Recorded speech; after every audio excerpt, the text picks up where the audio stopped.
Hello friends, நான் உங்கள் சுருராஜி பேசுகிறேன். இது சுருராஜியின் கதை சொல்லும் நேரம். கேளுங்க கேட்டுக்கிட்டே இருங்க சுருராஜியின் கதையை. இப்போது அர்ஜுனனும் தீர்ப்பு என்ற நாவலிருந்து 10ஆம் பாகம் இன்னைக்கு நான் வெற்றிகரமாக உங்களுக்கு சொல்ல போகிறேன். கமிஷனர் வீட்டில் இருந்து அர்ஜுன் வெளியில் வந்தான். வெளியில் வந்த உடனே அவன் என்ன யோசிச்சான்னா, கமிஷனர் சார் நான் அவரோட பொண்ணை கல்யாணம் பண்ணிப்பேன்னு நினச்சி தான் என் மேலே பாசமாக இருந்திருக்காரு. இனிமே அப்படி இருப்பாருன்னு சொல்ல முடியாது. இதுக்கு மேலே என்னுடைய விளையாட்டுத்தனம் எல்லாத்தையும் ஓரங்கட்டி வச்சுட்டு சுபாஷ் சார் சொல்கிற மாதிரி சீரியஸாக இருக்கணும் என்று நினைத்து கொண்டான் அர்ஜுன். முதல்ல இந்த கேஸை கண்டுபிடிச்சி முடிக்கிற வழியை பார்க்கணும். அந்த உதயமூர்த்தியோட ஃப்ரெண்டு சொன்ன மாதிரி 2 வருஷத்துக்கு முன்னால் அந்த உதயமூர்த்தி எங்கே போனால் என்ன தப்பு பண்ணான்னு கண்டுபிடிக்கணும் அப்படின்னு நினச்சிக்கிட்டு திரும்பவும் உதயமூர்த்தியோட பெற்றோர்கள் இருக்கும் வீட்டிற்கு சென்று தன்னுடைய பல சந்தேகங்களை அவனுடைய பேரண்ட்ஸ்கிட்டேருந்து கேட்டு தெரிஞ்சுக்கிட்டான். அப்போது உதயமூர்த்தியோட அப்பா அர்ஜுன்ஸ்கிட்ட சொன்னார், சார் 2 வருடத்துக்கு முன்னாடி என் பையன் குற்றாலம்தான் போயிருந்தான். 1 வாரம் குற்றாலத்தில் தங்கி இருந்தான்.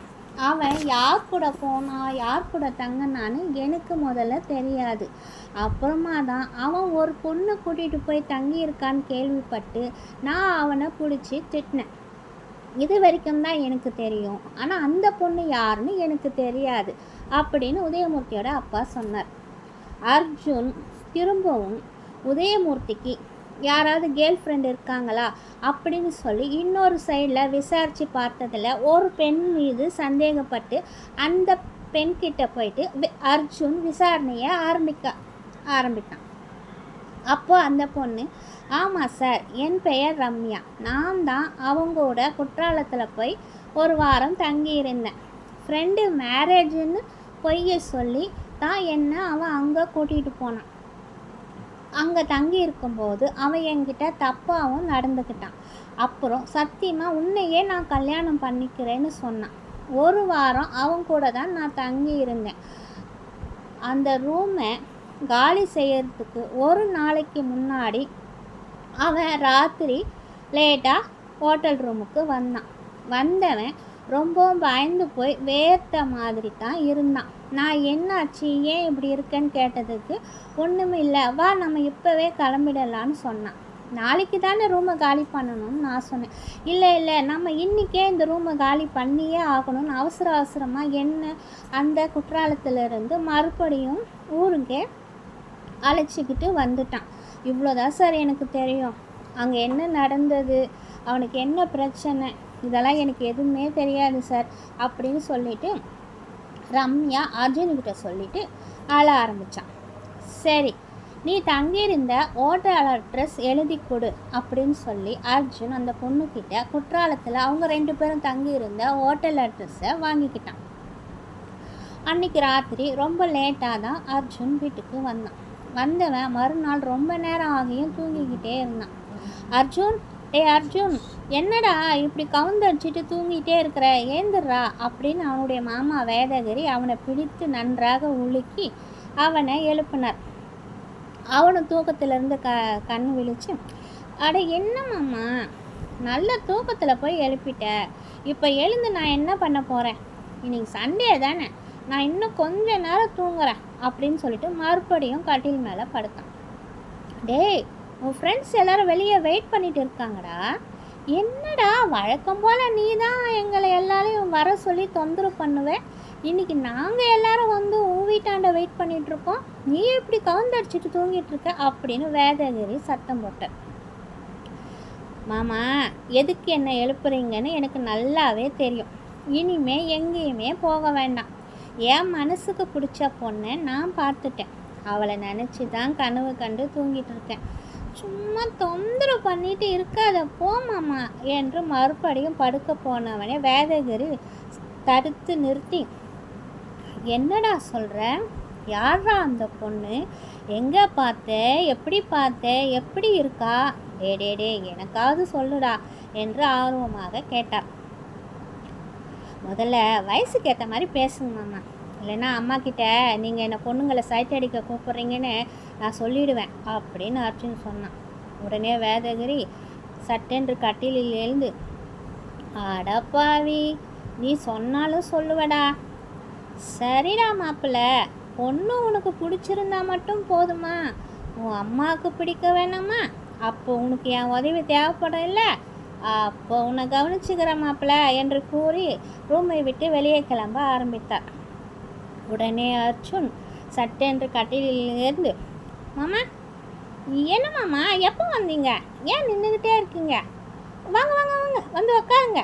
அம்மா அம்மா, மாமாவுக்கு முதல்ல ஒரு காஃபி கொடுமா அப்படின்னு சொல்லிட்டு இருக்கும்போது யசோதா சரியாக அறைக்குள் வந்து, நீ முதல்ல இந்த ஃபில்டர் காஃபியை குடி என்று அர்ஜுனனிடம் காஃபி தந்தாள். அடே என்னம்மா நீ, வயசில் பெரியவர், முதல்ல மாமாவுக்கு தானே காஃபியை கொடுக்கணும், எனக்கு எதுக்கு? இந்தாங்க மாமா, காஃபி நல்லா ஸ்ட்ராங்காக இருக்கும், குடிங்க என்று பவ்யமாக கொடுத்தான். வேதகிரியும் சிரித்து கொண்டே, கன்ஃபார்ம்டா, இந்த வருஷம் முடியறதுக்குள்ளே உனக்கு கல்யாணம் ஆகிடும் மாப்பிள்ள, அத்தனை பக்குவமும் எல்லாம் உனக்கு இப்போவே வந்துடுச்சு என்று கூறி சிரித்தார். போங்க மாமா, எனக்கு வெக்கமாக இருக்குது என்று கூறிக்கொண்டே பாத்ரூமுக்குள் சென்றான் அர்ஜுன். யசோதா உடனே வேதகிரியை பார்த்து, என்னடா புதுசாக இருக்கு, மாமாவும் மாப்பிள்ளையும் அப்படியே பாச மலையை கொட்டிக்கிறீங்க, என்ன விஷயம் என்று கேட்டாள். நீ வேறக்கா, எனக்கே உன் பையன் என் பேரில் இவ்வளோ பாசமாக இருக்கான்னு இப்போ தான் எனக்கே தெரியுது அப்படின்னு வேதகிரி சொன்னான். பிறகு அர்ஜுன் தன் மாமாவோடு வெளியில் வந்தான். ஏண்டா, பொண்ணு யார், அவங்க வீட்டில் இருக்கிறவங்க எல்லாம் எப்படிப்பட்டவங்க, நாம் முதல்ல விசாரிக்கணும், அதுக்கப்புறமா தான் உங்கள் அம்மா கிட்ட சொல்லணும், அதை முதல்ல ஞாபகம் வச்சுருக்கல அப்படின்னு வேதகிரி கேட்டார். சொல்கிற மாதிரி எதுவும் எனக்கு தெரிஞ்சு இல்லை மாமா, அந்த பொண்ணு, அவங்க அப்பா, அவங்க அம்மா, இவங்க 3 பேரும் தான் இருக்காங்க, வேறு யாரும் இல்லை, அதனால் பிரச்சனையெல்லாம் எதுவும் வரத்துக்கு வாய்ப்பு இல்லை மாமா, கண்டிப்பாக அம்மாவுக்கு இந்த பொண்ணை பிடிக்கும்னு நினைக்கிறேன் என்று ஆர்வமாக சொன்னான் அர்ஜுன். சரிடா, அப்புறம் என்ன பிரச்சனை, உனக்கு தான் அந்த பொண்ணை பிடிச்சிருக்குல்ல, நீ போய் உன் அம்மா கிட்ட சொல்லி அந்த பொண்ணை பார்க்க வேண்டியது தானே என்று வேதகிரியும் கேட்டார். எனக்கு தான் அந்த பொண்ணை பிடிச்சிருக்கு மாமா, ஆனால் அந்த பொண்ணுக்கு என்ன பிடிச்சிருக்கான்னு கூட எனக்கு இன்னும் சரியாக தெரியல என்றான் அர்ஜுன். சரி, இதில் எதுக்கு இத்தனை யோசனை, நீ நேராக அந்த பொண்ணுக்கிட்ட போய் கேட்டுட வேண்டியது தானே என்றார் வேதகிரி. நானும் சொல்லணும் தான் நினைக்கிறேன் மாமா, ஆனால் எப்போ பார்த்தாலும் அந்த பொண்ணு ஒரு மாதிரி டென்ஷனாகவே இருக்கா, ஏதாவது பேசி என்னையும் டென்ஷன் பண்ணிடுறான், அதுதான் எனக்கு ஒன்றும் புரியல என்றான் அர்ஜுன். சரி, கவலையை விடு மாமா, நான் எதுக்கு இருக்கேன், நீ எதை பற்றியும் கவலைப்படாத, உன்னுடைய காதலை ஒன்று சேர்க்க வேண்டியது இந்த மாமாவோட கடமை.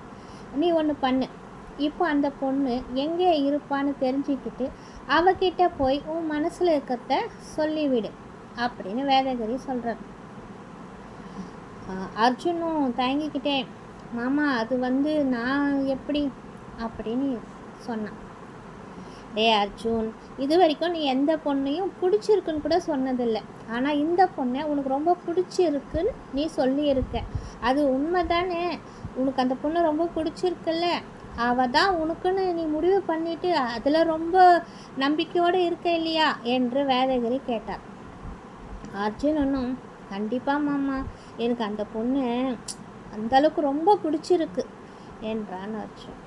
அப்புறம் ஏண்டா தள்ளி தள்ளி போடுற, போடா போ, உன் மனசுக்கு ஏற்ற மாதிரி எல்லாமே நல்லபடியாக முடியும், வெற்றியோடு திரும்பி வருவேன், உன் அம்மாவை எப்படி சம்மதிக்க வைக்கிறதுன்னு நான் யோசிக்கிறேன், நீ முதல்ல அந்த பொண்ணை பார்த்து உன் மனசில் இருக்கிறத சொல்லிவிட்டு அந்த பொண்ணோட மனசுலையும் என்ன இருக்குன்னு கேட்டு தெரிஞ்சுக்கோ, அதுக்காக ரொம்பவும் பேசி அவளை நீ வெறுப்பேற்றிட்டு இருக்காத, சரியா, அவளுக்கு புரிகிற மாதிரி நீ அவகிட்ட பேசு அப்படின்னு சொல்லிட்டு அர்ஜுனனை அவந்திகாவை பார்க்க வேதகிரி அனுப்பி வைத்தார்.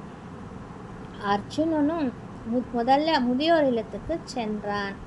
அவந்திகா இன்று லீவு என்று சொன்னார்கள். சரி என்று அவந்திகாவின் வீட்டிற்கு செல்ல ஆரம்பித்தான் அர்ஜுன்.